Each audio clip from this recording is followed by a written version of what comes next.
현대예술 생애참미라는 주제로 문신의 드로잉에 대해서 발표를 하게 된 한국교원대학교 정은영입니다. 반갑습니다. 간단하게 목차 설명드리고 바로 본문으로 들어가도록 하겠습니다. 먼저 첫 번째로는 문신의 드로잉과 드로잉 개념 일반에 대해서 잠깐 언급을 하고요. 두 번째로 그 조각과 연결해서 문신의 드로잉을 일단은 좀 분류를 할 필요가 있겠다는 생각을 했습니다. 제가 이제까지 연구된 거는 거의 다 이렇게 읽어보고 했는데 정말 중요한 어떤 분석 해석들이 많은데 이 3,500여 점이 훨씬 넘을 거라고 이제 추정이 되는 드로잉에 대한 어떤 분류나 그 형태학적인, 형식적인 어떤 분석과 분류가 좀 필요하지 않나 이런 생각을 했기 때문에 일단 조각과 연결해서 문신의 드로잉을 분류하고 그 특징을 분석한 후에 우주를 향하여를 중심으로 구체적 특성을 살펴보려고 합니다. 마지막으로는 선과 형태, 드로잉과 조각에 대한 분석을 기반으로 해서 문신의 삶을 비추는 그의 예술의 의미를 논의하고자 합니다.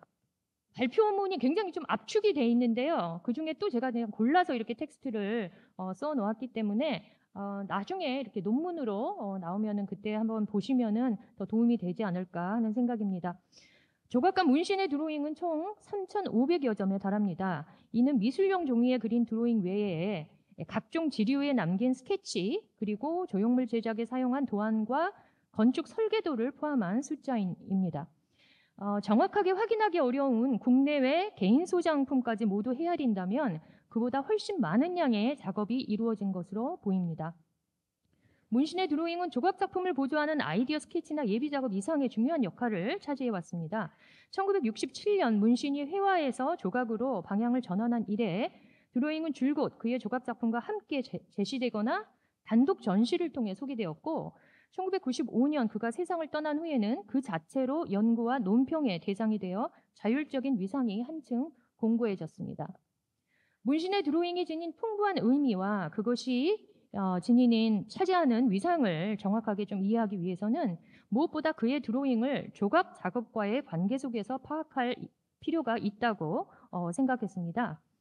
이는 그의 드로잉이 조각을 위한 예비적 작업이라는 하위 영역을 넘어 자율적인 창조의 장으로 존재하는가의 문제와 연결된 중요한 사안입니다.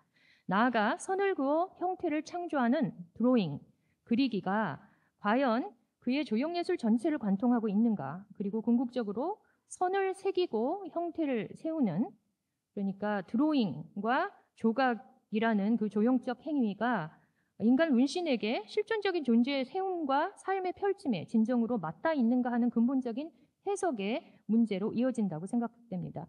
연구의 주요 그 내용은 방금 말씀드린 대로 드로잉의 분류, 그리고 선과 형태의 분석, 형태와 삶의 해석이 되겠습니다. 일단 예비 개념으로 디제뇨라는 용어를 잠깐 설명드릴 필요가 있을 것 같습니다. 다 아시는 것처럼 드로잉은 그 데생의 번역어인데 데생은 이제 프랑스어이죠. 그래서 데생을 영어로는 드로잉과 디자인으로 번역을 합니다. 그런데 이 데생은 이탈리아 시대 이탈리아 르네상스 시대에 만들어진 그 디제뇨라는 개념의 프렌치 그 버전입니다. 그래서 프렌치 용어입니다. 불어인데요. 르네상스 시대에 등장한 이 디제뇨의 개념이 어떻게 보면 그 문신의 드로잉에 직접적으로 어떤 그 드로잉을 이해하는데 굉장히 중요한 어떤 그 개념이라고 생각해서 이렇게 말씀을 드리고자 합니다. 르네상스 시대에 등장한 디제뇨는 사물에 대한 관념이나 형식을 형성하는 예술가의 의도나 계획을 포괄하는 개념입니다. 색채가 아닌 선이 기하학, 해부학, 공간 구성의 그 원근법적 원리를 가시화하는 조형 요소임을 강조하는 것이죠. 내면의 지적 관념을 형성하고 이를 조형적으로 구체화하는 실천적 제작은 선으로 떠오르고 구체화된다는 그런 관점을 바닥에 깔고 있습니다. 잘 아시는 것처럼 이 최초의 아카데미아인 피렌체의 아카데미아 델 디제뇨는 회화 조각 건축을 묶어주는 공통 개념으로 디제뇨를 상정했습니다. 그래서 이때는 아직 미술, 순수 예술 이런 개념이 아니라 디제뇨의 예술로 이 회화 조각 건축이 하나로 묶일 수 있었습니다. 문신의 드로잉이 회화 영역, 그리고 조각 영역, 또 건축 영역에 걸쳐서 전반적으로 존재한다는 거를 또 이렇게 생각을 한다면 이 이탈리아 르네상스 시대의 이 디세뇨 개념과 정말 어느 정도 굉장히 중요한 지점에서 만난다는 것을 알 수 있습니다. 중요한 것은 이 드로잉은 선을 긋는 행위를 통해 예술가의 정신적 형상이 가시화되고 조형적 형태가 구체화되는 창조적 작업이라는 것입니다. 이 개념을 염두에 두고 문신의 드로잉을 살펴보고자 합니다. 문신은 작품의 제작 과정을 무의식 속에서 전개시킨 데생의 상이 바탕이 된 조각 작품을 다듬어가는 과정이라고 설명하면서 자신의 드로잉이 무의식적으로 이루어지며 그 형상으로부터 조각이 발원한다는 점을 강조합니다. 또한 자신의 작업에 대해 선이 그어진 그때부터 심적 형상을 의식할 수 있으나 그 이전에는 작품화하는 아무런 선입은 없다라고 언급한 바 있습니다. 즉 자신의 심적 형상이 이 선이 그어지는 그 순간부터 드로잉에 선을 긋는 행위와 함께 그 과정 속에서 출현한다고 설명하고 있는 것입니다. 본구에서 집중하는 대상은 이러한 심적 형상이 발현되어 조각의 형태로 모습을 갖추어가는 과정을 확인할 수 있는 드로잉들, 즉 형상의 발화와 형태의 성장이 이루어지는 드로잉들입니다. 사실 드로잉은 문신의 예술 작업 전체에 편재해 있습니다. 형상의 발상과 형태의 구성뿐 아니라 조각 작품의 제작 및 미술관 설계에 이르기까지 문신의 작업 전반에 걸쳐 그려지고 활용되었는데요. 이러한 제작용 드로잉, 기술적인 제작용 드로잉이라고 저는 명칭을 부여했는데 이 제작용 드로잉 또한 방대한 양이 남아 있습니다. 그리고 조각이나 건축을 위한 드로잉과는 차별화되는 자율적인 영역의 라인 드로잉과 채색 드로잉들도 존재하는데 특히 1973년을 전후로 집중적으로 그려진 일명 에로스 드로잉과 흔히 채화라고 불리는 섬세한 채색 드로잉들이 여기에 포함됩니다. 사실 에로스 드로잉과 연결된 그런 테마는 이미 1970년대 초부터 관련 드로잉들이 남아 있고요.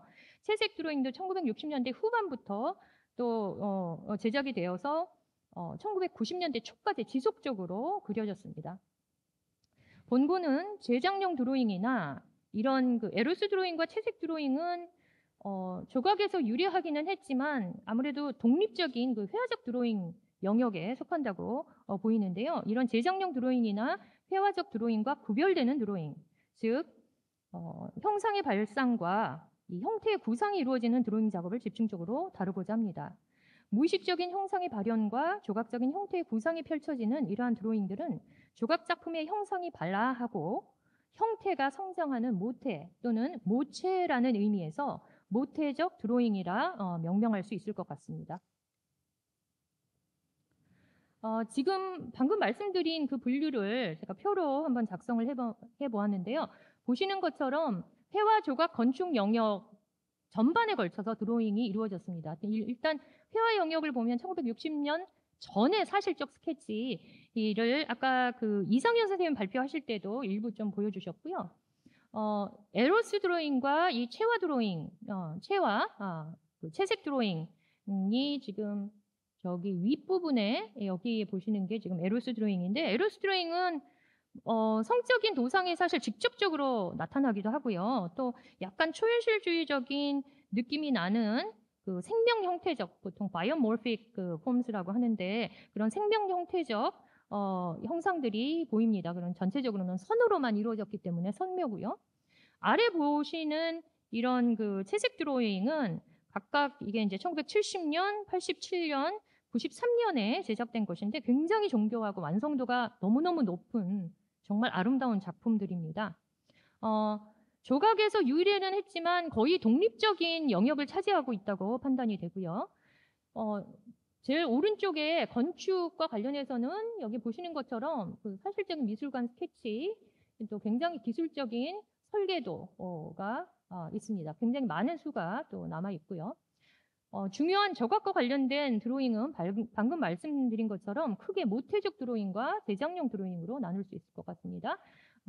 그 형식적인 그 특징은 다시 한번 말씀드리고 모태적 드로잉의 분류에 대해서 간단하게 먼저 말씀드리겠습니다. 제가 무의식적 또는 잠재의식적 형상의 발상 또는 원형적 형상의 발상 드로잉 부분을 이렇게 좀 나눴고요. 그것과 비교할 수 있는 대조적인 이 조각적 형태 구상 드로잉을 또 구별할 수 있었습니다. 워낙 이제 작품이 많아서 제가 일부만 이렇게 뽑아왔는데 원형적 형상의 발상 드로잉은 사실 의식의 심층으로부터 잠재의식적 또는 무의식적 형상을 발현시키는 드로잉이라고 할 수 있습니다. 조각적 형태 구상 드로잉은 의식적인 조형 의지가 이미 좀 작용을 해서 조각적 형태를 구체화하는 드로잉입니다. 그냥 이렇게 보면은 사실 비슷해 보이지만 분명한 차이가 있었습니다. 여기에 대해서는 좀 더 자세히 저는 잠시 후에 말씀드리겠지만 이 원형적 형상 드로잉은 사실 추상적인 것도 있고요. 또 이런 구상적인 굉장히 낙서처럼 거의 우리가 무의식적으로 이렇게 낙서하는 그런 낙서 같은 그런 드로잉들도 있는데 여기 보면은 또 형상이 나타납니다. 새도 보이고요.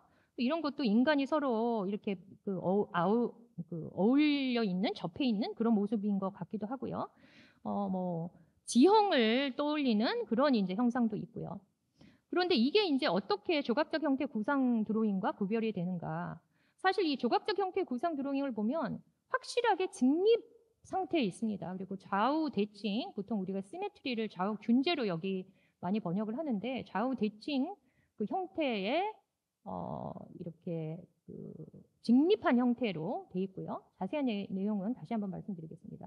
제작용 드로잉은 여기 보시는 것처럼 이런 제작용 드로잉 있고요. 형태에 양을 부여하여 문신 선생님께서는 직접 양을 부여한다 이런 말씀을 많이 하셨더라고요. 그래서 양을 부여하여 조각 작품으로 실체화하기 위한 도안이나 설계도가 여기에 포함됩니다. 드로잉 분류의 근거는 기본적으로는 형식 분석이었습니다. 3,350여 점에 가까운 그 드로잉들을 다 살펴보면서 형태학적으로 좀 분류를 할 필요가 있겠다라고 생각을 했고 그 이후에 이제 형식 분석을 통해서 분류를 했습니다. 문신의 드로잉은 대부분이 조각적 형태를 구상하는 작업입니다. 그래서 아무리 단순한 선일지라도 이미 3차원적 조각으로 세워질 형태의 윤곽과 구조를 염두에 둔 것들이 많습니다. 그래서 조각적 형태 구상 드로잉이 수적으로 굉장히 많다는 거죠. 그럼에도 불구하고 조각적 형태와 공간을 의식하지 않고 선 자체가 유의하듯 전개되는 원형적인 발상 드로잉들이 존재하는데요. 이에 대해서는 문신 선생님 자신이 무의식 속에서 전개시킨 데생, 또 아무렇게나 그린 선을 간간히 언급하고 있을 뿐 아니라 아무렇게나 몇 개의 선을 속필로 그려 교차한 거기에서 여러 사물과 유사한 형체며 심리적인 사유 등을 여러 면에서 찾아볼 수 있다라는 메모를 직접 남겼습니다. 자유로운 형상 발상하고 조각적인 형태의 구상을 분명히 구별할 수 있는 어떤 저에게는 정말 서강과 같은 그런 메모였습니다. 그런 것들이 직접 이제 보이는 것들이 많았습니다. 한편 기술적인 제작용 드로잉과 관련해서도 언급된 게 있었습니다. 제작을 위해 설계된 모형 또는 데생에 따라 한치의 오차도 생기지 않도록 작업한다라는 메모를 남겨서 이 모태적 드로잉과 구별되는 기술적 설계 드로잉에 대한 어떤 언급을 확인할 수 있었고요. 전체적인 분류가 가능하겠다라는 것을 확인할 수 있었습니다. 모태적 드로잉과 제작용 드로잉을 좀 더 자세히 살펴보면 방금 말씀드린 것처럼 여기 그냥 같은 예를 그대로 가져왔는데요. 원형적 형상 발상이나 이 조각적 형태의 구상 드로잉 모두 자유로운 곡선들이 많이 사용되어 있습니다. 그런데 원형적 형상, 그러니까 무의식적, 잠재의식적 형상의 발상 드로잉에서는 어떻게 보면은 선의 자기증식이 일어나는 것 같은, 그러니까 계속해서 뭐 반복한다거나 강박적으로 심지어 반복한다거나 또는 아주 자유롭게 어떤 속필로 그 형상을 출현시킨다거나 하는 것들이 많았습니다. 그래서 속필이나 무의식적인 선의 반복, 보통 영어에서 누들링이라고 하잖아요. 그런 드로잉들도 상당히 있었고요. 가장 중요한 것은 이런 드로잉에서는 바닥선이나 암묵적인 지표선이 전혀 없다는 겁니다. 그래서 이 형상들이 무중력 공간에 떠 있는 것 같은 그런 상태입니다. 그래서 종이라는 2차원의 평면이 비정형의 형상이 부유하듯 떠 있는 공간으로 그러니까 무중력의 공간처럼 상정이 돼 있다는 것을 확인할 수 있었습니다. 조각적 형태의 구상 드로잉에서는 확실하게 자유곡선이 사용됨에도 불구하고 형태를 구체화하는 데 이 자유곡선들이 다 사용되고 있습니다. 더군다나 해칭선을 반복하거나 교차해서 면과 결을 표시하고요. 또 음영을 주어서 괴량감을 부여하고 있습니다. 확실하게 입체 3차원 공간을 상정하고 있다는 것을 확인할 수 있습니다. 가장 중요한 것은 가시적인 받침대나 암묵적인 지표선이 확실하게 있다는 겁니다.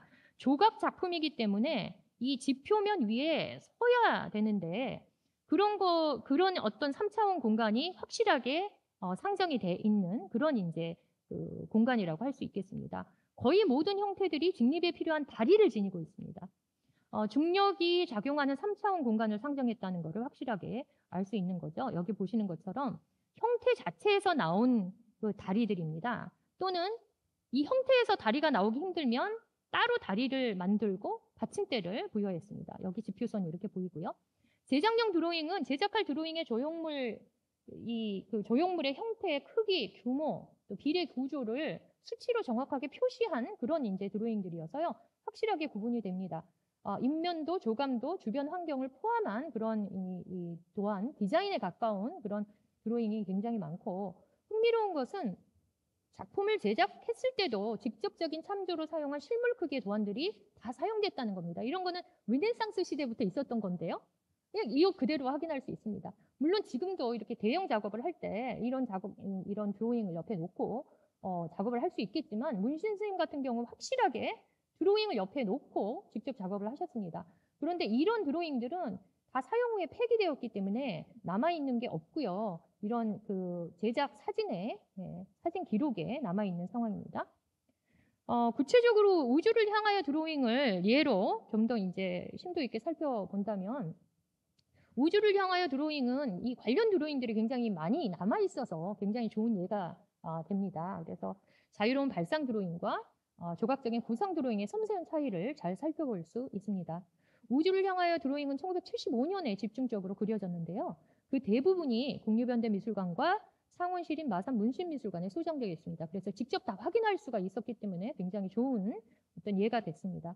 전체적으로 문신이 주로 사용하는 간략한 기본 형체, 계속해서 반복해서 나오는 형체가 평면에서는 원이고요. 그 다음에 이게 3차원으로 간다 그러면 구체인데, 원이나 타원, 그게 변주가 이제 반원이죠. 또 반구체인데, 원이나 타원을 가는 곡선들이 자유롭게 가로지르면서 휘감는 그런 모습. 그게 가로축이 될 수도 있고 세로축이 될 수도 있습니다. 뭐 그런 모습은 기본적으로 여기 우주를 향하여 드로잉에도 그대로 나타납니다.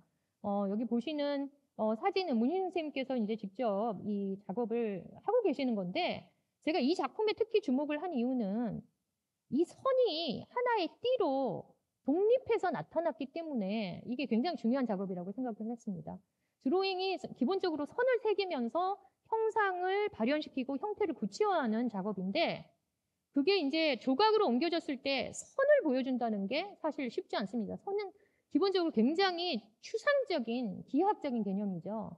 공간으로 옮겨지면 띠로 나타날 수밖에 없죠. 이미 면을 가지고 있게 됩니다. 그런데 아무튼 이 작업에서는 선을 독립시키는 굉장히 힘든 작업을 하셨습니다. 그 기록이 많이 남아 있어요. 이게 굉장히 어려운 작업이었다는 기록이요. 나중에 제가 논문이나 이 도록에 조금 언급을 하게 될 것입니다. 먼저 그 원형적 형상의 발상 드로잉을 보면 몇 개만 이렇게 몇 점만 골라봤습니다. 상대적으로 적은 수를 차지하는 발상 드로잉에서는 대부분 두 개의 원을 가로지르는 자유곡선이 고개를 부리듯 튀어 올랐다가 갑작스런 자유활강을 하기도 하고, 다시 완만한 궤적을 남기며 부드럽게 뻗었다가 수평으로 펼쳐지기도 합니다. 전체적으로 그 원형적 형상의 발상 드로잉에서 확인할 수 있는 빠른 속필, 이런 속필이 그대로 보이고요. 자유로운 곡선, 또 부유하는 형상을 전체적으로 모두 가지고 있습니다. 또 두 선이 원을 감싸거나 관통하며 좌우를 가로지르고, 또 비록 드물긴 하지만 강박적으로 일정한 패턴이 반복되며 수평으로 펼쳐지는 모습도 여기 보입니다. 중요한 것은 이 선적인 형상이 이 자유롭게 유형한 무중력의 공간에서 유용하고 있는 것 같은 그런 느낌을 준다는 거죠. 괴량감 있는 형태나 입체적인 구체를 전혀 발견할 수가 없습니다. 기본적으로 수평적인 형태고요. 나중에 조형적인 형태를 조각의 그 형태를 구성하는 단계에서 바로 이렇게 수직 방향이 또 출현하긴 하지만 시원적인 발상은 분명 수평으로 확장되는 모양새라는 것을 확인할 수 있습니다. 조각적 형태의 구상 드로잉은 여기에서는 수평적인 형태를 떠받치는 별도의 다리와 받침대가 바로 나타납니다. 굉장히 재미있는 확실하게 공간과 형상 또는 형태를 접근하는 방식이 완전히 다르구나라는 걸 확인할 수 있었습니다. 수평적으로 확장되는 형태의 경우 몸체 자체에서 뻗어나온 다리가 없기 때문에 별도로 부여를 해야 되는데 이 중량감 있는 덩어리를 떠받칠 별도의 지지물이 여기 다리로 이렇게 있고요. 또 이 받침대가 이렇게 나타납니다. 또한 평면의 원을 공간의 구체로 인식하는 과도기적인 단계도 나타나는데 여기 보시는 것처럼 원에 해칭을 해서 양감을 부여하는가 하면 입체를 휘감은 자유곡선이 구체의 이면을 감고 있는 것 같은, 그러니까 이게 그냥 원이 아니라 구체인 것처럼 상정을 하고 이 선이 이 구체 뒤로 간다는 것을 표시하기 위한 점선도 등장합니다. 나아가 가느다란 자유곡선을 희미한 윤곽선으로 다시 돌려서 마치 이 평면의 선을 공간의 띠로 구체화하려는 시도이구나라는 걸 확인할 수 있는 그런 구상도 눈에 띕니다. 또 다른 얘기고요. 마지막 장입니다. 문신의 드로잉은 흡사, 선의 자기 전개라 부를 수 있을 정도로 자유로운 선들이 생성과 증식을 거듭하면서 수많은 형태를 만들어냅니다. 그렇게 탄생한 문신의 형태들은 마치 고요한 생명력으로 스스로를 조형하며 자체의 형태의 삶을 펼치는 듯합니다. 이 형태의 삶은 프랑스의 미술사학자인 앙리 포시옹의 라비드의 폼, 형태의 삶에서 따온 용어입니다. 하지만 이 형태의 삶에 흐르는 생명의 힘이나 생태 국면은 흔히 언급되듯이 배아나 떡잎, 곤충이나 동물을 연상시키는 생명체의 모습에서 기인하는 것은 아니지 않나 하는 생각을 제가 하게 됐습니다. 오히려 그것은 선에서 양으로 이어지는 또 드로잉에서 조각으로 펼쳐지는 놀라운 생성과 변형의 과정에 투여된 힘, 바로 문신 자신의 강한 생의 의지에서 비롯되었다고 하는 것이 더욱 적절할 것입니다. 그래서 제가 형태의 삶과 삶의 형태를 서로 견주어 고찰을 할 필요가 있겠다고 생각을 했습니다. 순탄치 않은 삶을 살았던 문신은 차라리 불행하다거나 기구하다고 부를 만한 유년 시절을 보냈습니다. 제가 문신 친필 원고를 숙명여대 문신미술관 아카이브에서 거의 대부분을 봤습니다. 모든 원고를 거의 다 봤는데 정말 예술가로서 또 인간으로서 생에 대한 어떤 태도, 생에 대한 의지, 삶의 태도에 경탄을 금할 수 없었습니다. 불운한 유소년 시절과 고독한 청년 시절에 이어서 낯선 이국에서 이방인 예술가로 살아남기 위해 고군분투한 그였지만 지난날을 회상하는 기록 어디에도 힘겨운 생에 대한 회한이나 불행한 운명에 대한 분노를 찾아볼 수 없었습니다. 모친의 부재가 야기했을 깊은 결핍과 그리움은 굳건한 활생 철학, 투철한 자립정신을 물려준 아버지에 대한 애정과 존경으로 이겨냈고 세상살이의 역경이나 경제적인 궁핍은 오히려 자신을 성장시키는 좋은 자양분으로 받아들였습니다. 실제로 이렇게 얘기하기도 했죠. 나에게 주어진 환경을 스스로 소화해 나가는 그것이 나의 세계, 즉 독창의 길과 이어지고 있다고 말할 수 있다. 역경의 환경이 강인한 성격을 길러주는 정신적인 원동력이 되어 불행한 일이라고는 생각하지 않는다. 나는 희망을 노래 불렀다. 소설가 이병주는 굉장히 문신을 가까이서 잘 알고, 이병주 선생님도 마산 출신이시죠? 이병주가 이렇게 얘기를 했습니다. 궁박한 생활, 고난에 벅찬 생활을 하면서도 그 궁박에 지치지도 않고 고난을 고난으로 생각하지 않았던 문신을 떠올리면서 정말 희귀한 성품이다 라고 얘기를 했습니다. 이런 태도가 저는 작품에도 그대로 투영 또는 투사된다고 생각을 했습니다. 무질서와 혼돈으로 치달을 법한 행로를 고요한 질서와 조화의 길로 끌어모으는 결연한 선이나 미지의 생명체가 거친 환경과 풍파 속에서 경이로운 대칭을 변주해가며 꼿꼿이 서 있는 듯한 기이한 형태에서 문신 자신의 생의 의지와 삶의 태도를 떠올리게 됩니다. 그의 드로잉과 조각은 살도록 내던져진 존재가 혼돈의 세상에서 자신의 삶을 일으켜 세우며 구가하는 어떤 생에 대한 예찬과 같다고 생각을 했습니다. 그의 작업 전체가 이 선으로부터 출현하는 형태를 실체화하는 데 바쳐졌다고 해도 과언이 아니라고 생각합니다. 문신은 형태 자체가 가장 잘 드러날 수 있는 재료와 방법을 선택했습니다. 잘 아시는 것처럼 검은빛의 흑단, 또 순수 백색의 석고, 또 매끈하고 날렵한 표면을 지닌 스테인리스 스틸 등은 오롯이 형태를 돋보이게 할 수 있는 재료들이었습니다. 그리고 재료를 다루는 방법에 있어서는 더욱 치밀했죠. 오전이랑 그 아까 발표에서 우리가 회화의 마띠에르가 굉장히 강하다는 것을 우리가 볼 수 있었는데, 이 문신은 조각에서는 이 마띠에르를 완전히 제거했습니다. 그래서 실제로 이런 이제 얘기를 했고, 그 얘기는 읽어보시고요. 이 문신은 근본적이고 본질적인 것을 드러내기 위해 표면의 마띠에르나 질감 처리와 같은 부수적인 효과를 완전히 제거했다고 말한 바 있습니다. 마띠에르나 질감 처리 없이 오직 형체의 메스만으로 온전한 형태 그 자체를 드러내고자 했다는 것인데요. 이것은 그의 드로잉 선들이 색조나 음영 처리에 의존하지 않고 오직 선만으로 형태를 만들어내는 것과 상통한다고 할 수 있습니다. 마띠에르가 없는 메스는 윤곽선, 즉 선을 통해 형태를 강조합니다. 저 시간이 좀 너무 오버된 것 같아서 그냥 대강 맞춰야 될 것 같은데, 네. 그런데 이제 마띠에르를 없애는 과정에서 사실 어떤 그 글들을 보면 참 차갑고 낯설게 보인다. 그 너무 매끄러운 형태가 그런 이제 반응들도 있지만, 사실은 이 일체 흔적을 제거하는 과정은 가장 많은 터치를 필요로 합니다. 굉장히 역설적인 건데, 이 매끄러운 표면은 역설적이게도 그 표면을 끊임없이 문지르고 다듬은 그의 손길이 이미 닿아 있는 것이기 때문에, 사실은 이런 굉장히 어떻게 보면 그 강박적으로 이걸 매끄럽게 다듬었다는 그런 느낌을 많이 받았는데요. 마치 문신 자신이 혹독한 운명과 매서운 삶을 불평 없이 끌어안고 생 자체를 정성스럽게 갈고 닦으며 부드럽게 연마했던 그런 과정과 상통하지 않나 하는 생각을 했습니다. 마지막으로 문신의 이 조각에 항상 언급되는 게 시메트리, 좌우 대칭 또는 좌우 균제인데요. 그의 조각의 조형적인 특징을 이 특징인 시메트리를 그의 삶과 연결해서 얘기를 한다면 우리는 균형이라는 용어를 사용할 수 있을 것입니다. 균형은 직립성을 지닌 그의 조각에서 필수적으로 요청되는 원리이자 모든 생명체가 살아있는 한 끊임없이 유지해야 하는 상태입니다. 균형은 반드시 좌우 대칭이 필요한 것은 아닙니다. 좌우 균제가 어긋나는 형태들이 많고요. 또 정면에서 보는 것과 옆에서 보는 게 확연히 다른 작품들이 꽤 있습니다. 그래서 단순한 좌우 대칭이 아니거든요. 더 근본적으로 중요한 것은 바로 이 균형이 아닌가 생각이 듭니다.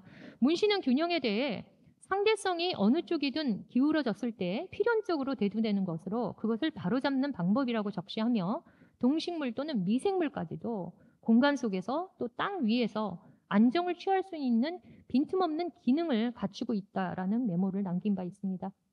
균형은 어떤 존재가 한쪽으로 기울거나 치우치지 않고 자체의 힘을 조절하며 안정된 방식으로 공간을 점유하는 내적인 역학을 함축합니다. 문신에게 균형은 시메트리나 좌우 대칭과 같은 그 조형적인 원리를 넘어 자신의 굴곡진 삶을 일으켜 세우는 원리이자 일상의 생활을 경영하는 이치로 다가왔을 것입니다. 문신의 드로잉과 조각을 관통하는 근원적인 형상은 바로 이러한 균형을 유지하며 삶을 일으켜 세웠던 문신 자신의 생애 형상이었다고 할 수 있을 것입니다. 균형을 유지할 때 생은 찬미의 대상이 될 것입니다. 저도 이제 미술 평론가 미술사를 하고 있지만 조각가가 남긴 드로잉을 조사하는 일은 언제나 흥미롭습니다. 견고한 볼륨의 조각 작품과는 달리 직자적인 행동의 산물인 드로잉 작품은 작가의 심적 형상, 문신 선생님 자신이 표현에 따르면 심적 형상을 연구하는 데 더없이 좋은 자료이기 때문일 것입니다. 조각가의 입장에서도 드로잉을 통해서 창조적 본능을 즐기고 새로운 조각의 형태를 실험하는 등의 다중적 성취를 기대할 수 있어서 매력적인 일이 아닐 수 없을 것입니다. 김종영 선생에서 엄태정 신문섭에 이르는 한국 근현대 조각가 연구에서 이제 드로잉은 빼놓을 수 없는 분야가 되었다는 생각이고, 이분들의 작품 전에서도 드로잉을 선보이는 일은 다반사가 되었다고 볼 수 있겠습니다. 정은영 교수의 발제문은 조각가 문신이 예술에서 차지하는 드로잉의 의미와 위상을 분석하기 위해서 몇 가지 기준으로 이 글을 제안을 하고 계십니다. 문신의 드로잉을 조각 작업과의 관계 속에서 파악한다 하면서도 조각의 예비적 작업이라는 차원을 넘어서 드로잉 자체를 자율적인 창조의 장으로 다루고 있다는 점, 이 점이 첫 번째 이제 범주이고요. 둘째는 궁극적으로 문신의 드로잉이 작가의 실존적 존재를 드러내는 표상으로 읽힐 수 있는지를 따져서 생이 찬미로서 드로잉이라는 것에 분석이 목표를 두고 있음도 여기에서 밝히고 있습니다. 이러한 연구자의 관점은 문신의 삶과 예술을 이해하는 데, 특히 문신의 형식과 쿤스트 벌렌이라는 창조 의지를 이해하는 데 매우 유의미한 그런 부분이라고 여겨집니다. 본 질의문도 이러한 연구자의 두 개의 범주, 연구자가 제시한 두 개의 범주에서 정리를 해보려고 합니다. 첫 번째, 연구자는 문신의 드로잉이 아무런 선입견이 없는 심적 형상이라는 작가의 진술을 액면 그대로 수용하고 있는 것으로 보입니다. 연구자가 집중적으로 다루고 있는 형상의 발현과 형태의 구상이 이루어지는 드로잉 시리즈에서 구상과 추상의 이미지가 혼용되어 있는 이 상황을 어떻게 이해하고 계신지 묻고 싶습니다. 문신이 주장하는 심적 형상인 나의 포럼을 조각이 근원적 형태로 설명하면서 이 조각이 근원적 형태를 자율적인 창조의 결실로 보고 있다. 그렇다면 무의식적으로 이루어지는 조각의 근원적 형태와 그 결과로 붙여진 제목인 개미라든가 해조 등등의 그런 제목과 관계를 어떻게 그 연구자께서는 이해하고 계신지 제가 드리는 첫 번째 질문입니다. 두 번째는 연구자는 작가의 작품과 작가의 삶이 일치되고 있음에 주목하여 예술 작품에 흐르는 진정성에 대해서 초점을 또 두고 있습니다. 문신의 드로잉은 작가 자신의 강한 생의 의지의 산물이라는 평가는 정당한 것으로 보입니다. 하지만 아쉽게도 이번 연구자의 발제문에서는 문신의 채색 드로잉과 에로스 드로잉 시리즈를 논외로 이렇게 분류를 해서 제외를 시켜버리셨네요. 주제하듯이 문신은 2차 도보를 강행하고 조각가의 길로 들어선 1967년부터 채색 드로잉을 제작하기 시작했고 1973년에 불의의 추락 사고를 당해서 척추를 다치셔가지고 병원에 입원하면서 에로스 드로잉 시리즈에 천착을 하셨죠. 문신의 드로잉에 나타난 생이 찬미에 대한 분석을 시도한다면 이 내재적 생명력을 암시하는 모세혈관의 구조로 명명한 에로스 드로잉이 연구가 되었어야 되지 않을까 하는 그러한 아쉬움에서 드리는 질문입니다. 문신의 예술 전체에 흐르는 자연과 생명의 형식인 시메트리의 구조와 그 내면에 흐르는 어떤 생명성을 정리하는데 이 에로스 드로잉은 필수적인 그런 시리즈가 아닌지 연구자의 의견을 추가적으로 듣고 싶습니다. 이건 질문이 아니고요. 마지막으로 한 가지 덧붙이고 싶은 말씀은 문신의 연보에서 자주 발견되는 오류에 관한 내용입니다. 이번 심포지움을 계기로 해서 이제 후속 연구자들께서는 문신 기념 사업회의 연보를 표준으로 삼을 것을 권장합니다. 심리학에서 강조하듯이 유년 시절에 대한 기록은 작가의 연구에서 매우 중요한 자료로 쓰이고 있습니다. 문신은 1922년에 일본에서 태어났으나 호적에 1923년으로 기록이 되어 있고 1927년 부친과 귀국을 했을 때에 그의 나이 5살이었는데요. 여기에 이제 그 자료들에 따라서 뭐 3살에 귀국을 했다.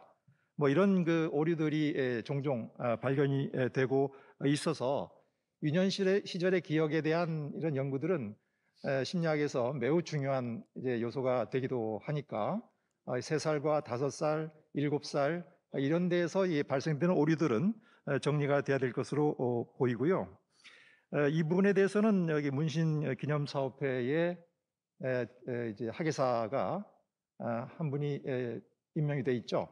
여기 송민정 큐레이터가 나오셨는지 모르겠습니다만은 이분한테 연락을 하시면 앞으로 이 문신 기록과 관련된 이런 표준 작업을 지금 하고 계시기 때문에 여러분들한테 그 정보들을 제공해 줄 수 있으리라고 생각이 됩니다. 문신은 또 1957년에 모던아트 협회 창립에 기여한 것으로 기록이 되어 있는데요. 이것도 수정돼야 될 부분이죠. 실상은 2회 전부터 참여를 했고 만약에 이러한 사실을 유효한 것으로 기록을 남기기 위해서는 창립 멤버가 아니라 창립에 간접적으로 기여한 바가 있다. 이런 식으로 명확하게 표기를 하는 게 좋지 않겠는가 하는 말씀을 아울러 드려봅니다. 예, 이상입니다. 김용호 교수님 감사합니다. 예, 크게 두 개의 질문을 주셨는데요. 제가 에로스 드로잉 굉장히 좋아해서 정말 다루고 싶었지만 도저히 넣을 수가 없었습니다. 어디 들어갈 데가 없는 거예요. 그래서 사실은 이제 제 연구의 그 어떤 과제라고 제가 생각했던 것이 일단은 조각과 관련된 드로잉이 수천 점인데 조각과 관련돼서 이 드로잉이 어떤 역할을 하고 어떤 중요성을 가지는지 그리고 드로잉을 일단 분류를 해야 되는 그게 이제 굉장히 중요하다고 생각을 해서 어떻게 보면 좀 스스로 부여한 과제였는데 사실 드로잉이라는 걸로만 보면 그런 어떤 매체 장르로 보면 이 에로스 드로잉과 이 또 채색 드로잉이 이 완성도가 굉장히 높잖아요. 두 번째부터 지금 답변을 드리고 있습니다. 예, 그래서 꼭 정말 다룰 필요가 있는데 한번 고민을 좀 해보겠습니다. 어떻게 그러니까 넣을 수 있을지. 사실은 이게 이제 발제문이어서 조금 짧은데요. 나중에 논문에서 이 생애 찬미와 관련된 이 생애 의지와 관련된 것으로 아무튼 넣을 수 있도록 노력을 해보도록 하겠습니다. 예.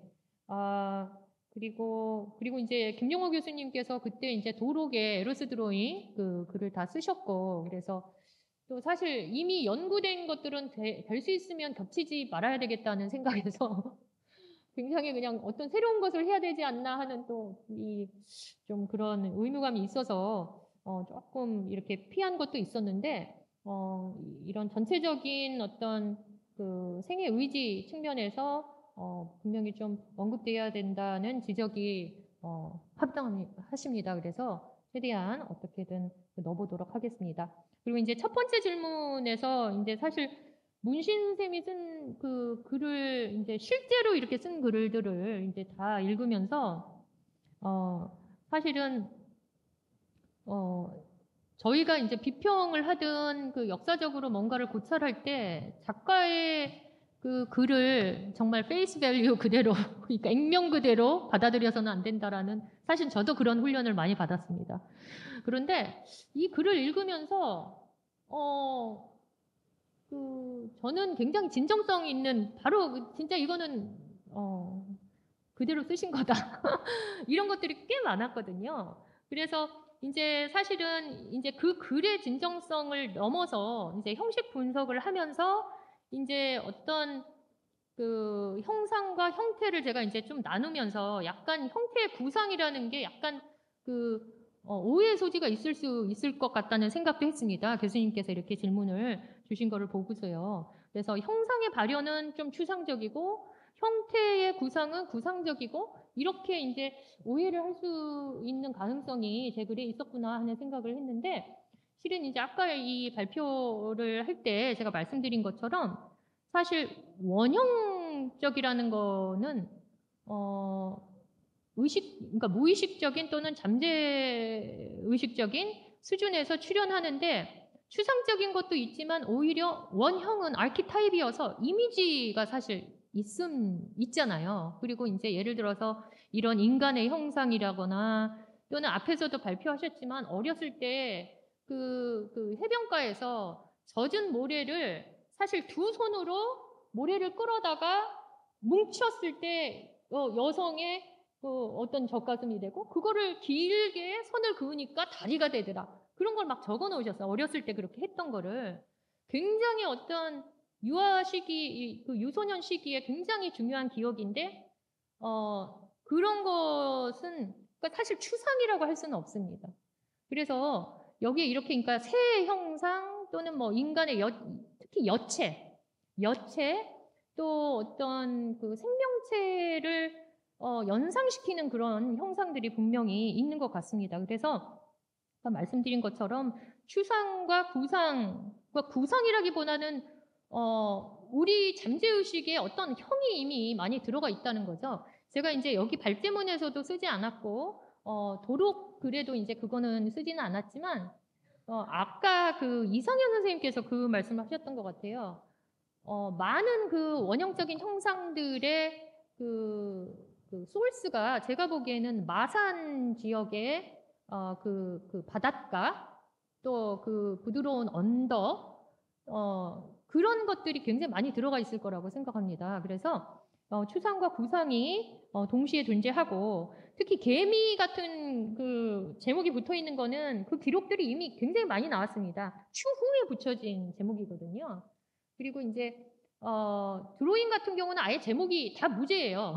드로잉은 아예 이제 제목은 없고 작품에서도 사실 무제인데 개미는 정말 라프루미는 거기에서 그냥 이게 개미 같다고 해서 이제 붙여진 그런 이제 제목이었습니다. 그래서 이제 근원적인 그 어떤 형상인데 제가 좀 놀라운 거는 그 글을 읽으면서 그 문신 쌤이 그 다른 사람들이 이렇게 볼 수 있다는 거를 받아들인다는 게 잘못된 게 아니구나. 그렇게 쓰신 게 있어요. 다른 사람들이 나는 이거를 개미로 하려고 한 게 아닌데 여러 가지 방식으로 볼 수 있구나. 그거를 받아들일 수 있겠다.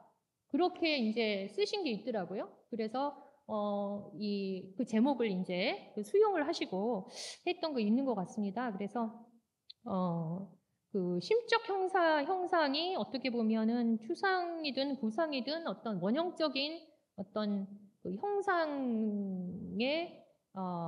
형상에서 발원하지 않았나. 예, 그게 다 들어가는 것 같습니다. 여기에 대해서는 그래도 좀 더 심도 있게 이렇게 논문에서 덧붙이도록 하겠습니다. 네, 감사합니다.